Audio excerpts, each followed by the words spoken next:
documentário do cotidiano. Talvez seja essa a melhor tradução da arte do nosso convidado de hoje. Um artista rebuscado que, com riqueza de detalhes, retrata para o mundo o dia a dia do povo brasileiro. Uma obra que já foi exposta em países como França, Bélgica e Estados Unidos. Eu tenho o prazer de receber o artista plástico Sérgio Vidal. Sérgio, muito obrigado por ter vindo. Prazer enorme te receber aqui.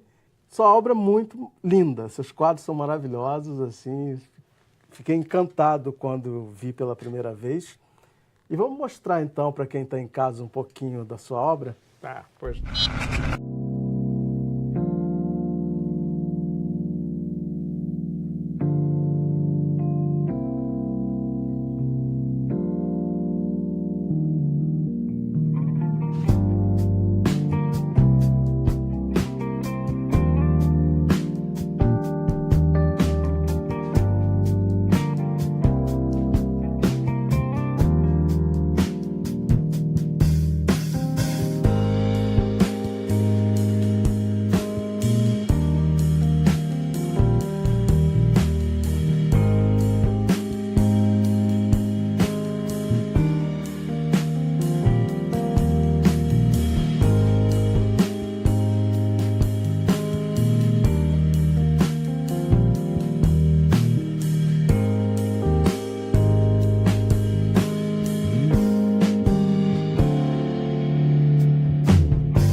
Você é filho de músicos, né? A tua primeira opção na arte era música ou não? A minha mãe era organista da igreja, era uma costureira na vida doméstica, na vida do seu dia a dia, e era costureira, mas era pianista, né? Organista da igreja. Desenvolveu a música espontaneamente, vendo as pessoas tocarem, ela foi pesquisando. E o meu pai tocava bandolim no Cinema Mudo, lá em Curitiba, e veio para o Rio de Janeiro para se enturmar com o pessoal da música, mas parece que não deu muito certo, né? Naquela época eram os feras, Jacó do Bandolim, essa turma, né? E ele conheceu um músico que era da área que trabalhava em obra durante o dia, à noite tocava, e ele se turmou com esse cidadão e começou a trabalhar também em obra e acabou se dedicando às obras, mais como pedreiro. E ele também, na igreja, através do contato com a minha mãe, se envolveu também, se converteu à igreja protestante e regiu o coral. Então, em casa tinha muita música. O tempo todo, né? Né? Mas eu fui orientado para estudar piano e tudo, comecei, mas eu gosto de música até hoje. Você toca ainda? Eu gosto de brincar com os instrumentos. Eu tenho alguns instrumentos, eu gosto de brincar, mas não tenho essa dedicação de um profissional, de um músico profissional, né? Mas gosto de brincar com os instrumentos, me faz bem, né? Gosto de compor, tenho algumas imersões nessa área. Mas foi a pintura, quando eu vi um pintor pintando pela primeira vez, né? Isso com quantos anos? Eu estava com 16 anos, quando eu vi o primeiro pintor. E o primeiro pintor foi o Heitor dos Prazeres? Foi o Heitor dos Prazeres. Eu conhecia já um pintor, que era nosso vizinho, o Moraes, que era um português, mas ele subia a rua, lá Avenida Paris, onde nós morávamos, com a tela voltada para dentro do cavalete francês, e a garotada tentava querer ver o que ele trazia ali, mas ele espantava a gente, ele estava sempre meio mal-humorado, né? E mais um determinado dia, um colega meu de colégio me convida para ir a uma festa do pai dele e para eu participar como na percussão, no agogô, né? Nessa festa. E nós tínhamos que passar por um determinado local para encontrar o pai dele. E quando chegamos lá nesse local, era o ateliê do Heitor dos Prazeres, lá na Rua General Pedra. E eu fiquei assustadíssimo quando vi aquele negro elegante, aquela gravata borboleta, a camisa toda decorada, uma piteira de ouro, todo aquele cabelinho todo trabalhado, né? E aquilo me assustou porque na igreja, aquelas ilustrações da igreja que eu ficava admirando, aquelas profundidades, eu achava que aquilo não era coisa que negro fazia, eu achava que aquilo era coisa de branco, porque os dirigentes da igreja eram brancos, né? Você não tinha nenhuma referência, né? Não tinha nenhuma referência. Quando eu vejo aquele negro pintando...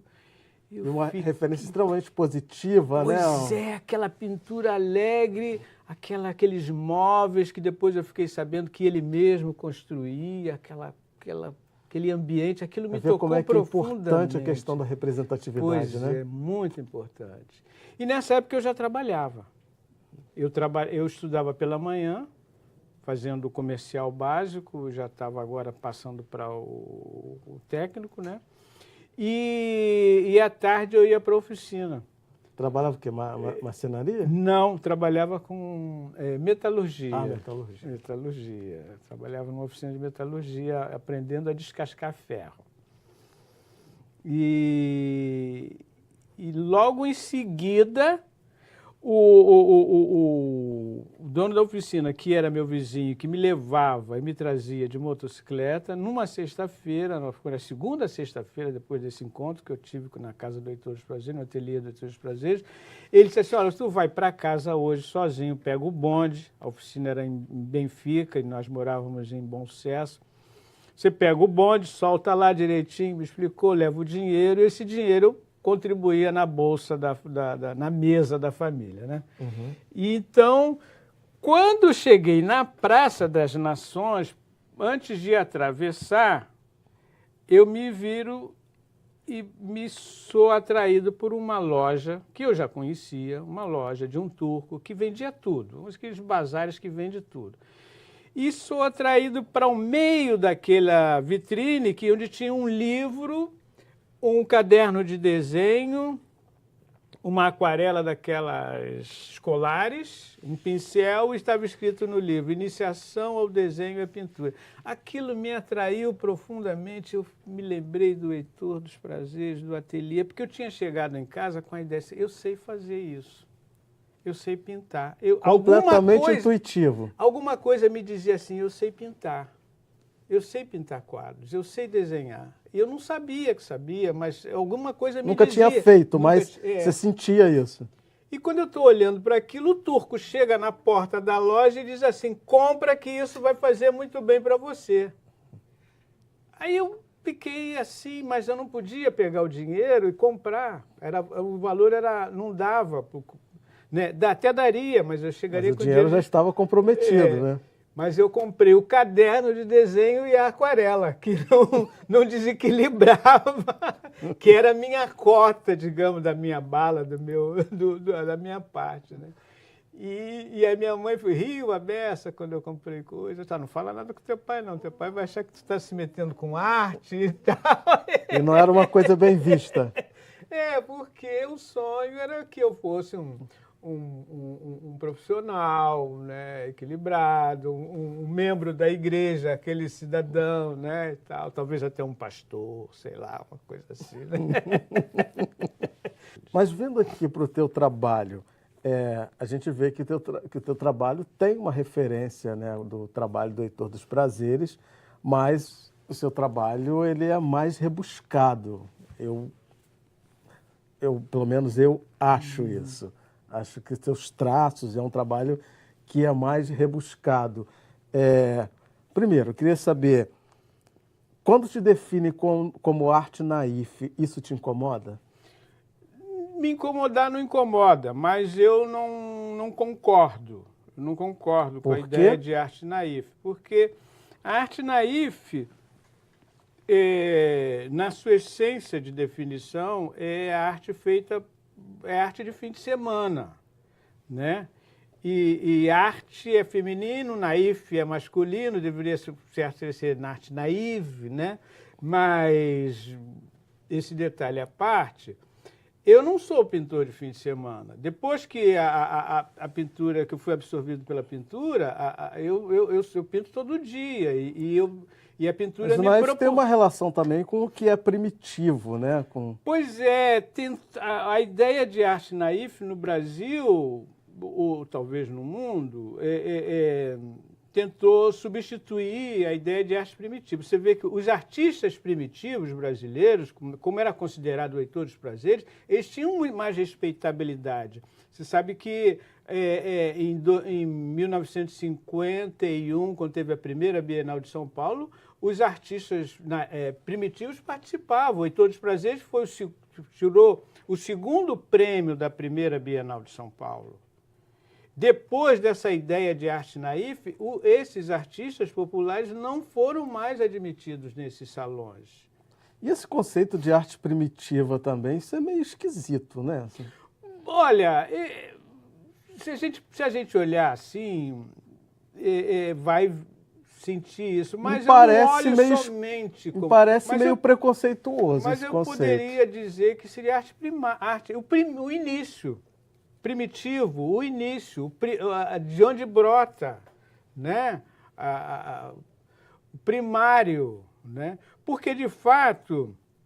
Mas será que essa arte é uma arte menor do que feita por alguém que vem da academia? Não, não é uma arte menor. Não é uma arte. Porque arte não existe arte maior ou arte Exatamente, menor. arte é arte. Arte é arte, né? Esses artistas ditos primitivos, ou ditos, né, eu digo, o certo seria arte íncita, né? Aquilo que brota espontaneamente, uma arte que é orgânica, exato, né? E que faz um caminho direto para a manifestação das artes. Porque quando a gente vê a formação dos artistas acadêmicos, primeiro, eles têm toda uma formação disciplinada, acadêmica, de copiar, de fazer tudo certinho. Depois que estão formados, eles vão aprender a desconstruir tudo aquilo que eles construíram para revelar o seu verdadeiro eu. O artista íncito não tem esse problema. Então, ele entra direto na sua linguagem. A gente vai continuar falando sobre isso, que é extremamente importante, né? Que é bem bacana o que você está falando aí, mas no próximo bloco. Pois tá? não. Eu vou para o intervalo, mas é rapidinho. Fique com a gente.